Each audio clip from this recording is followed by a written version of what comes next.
రోజు ఒకే కథ చెప్తున్నావు, ఇవాళ వేరే కథ చెప్పు. ఆ వీరుడి కథ చెబుతా. వీరుడి కథ.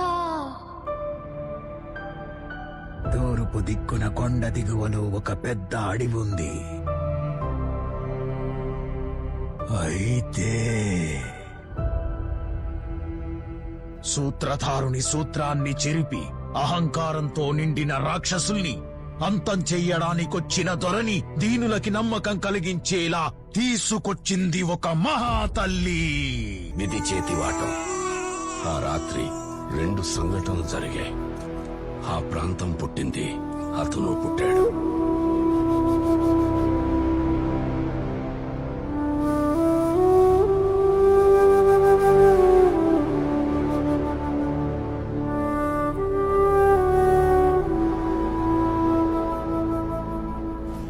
కాల్చే మంటల్ని ఆర్పే వర్షంలా, అన్యాయాన్ని ఎదిరించే ఉద్యమంలా, దశకంఠుని ఎదిరించిన రాముడిలా, మండే జమదగ్ని కోపాన్ని మించి సర్వమూ తాననుకునే పరమాత్ముని ప్రశ్నించి పిడుగులా గర్జించిన ఒక వీరుడి కథ.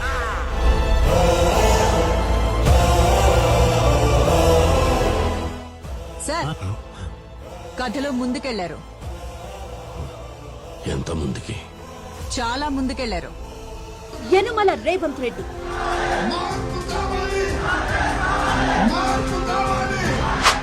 మాటల్లో ఆగడు, రాజకీయాల్లో దూకుడు. నేను గతంలో పెద్దల సభలో పనిచేసిన తర్వాతనే ఇక్కడికి వచ్చిన అధ్యక్ష. ఆకలితో నేను చస్తాం గాని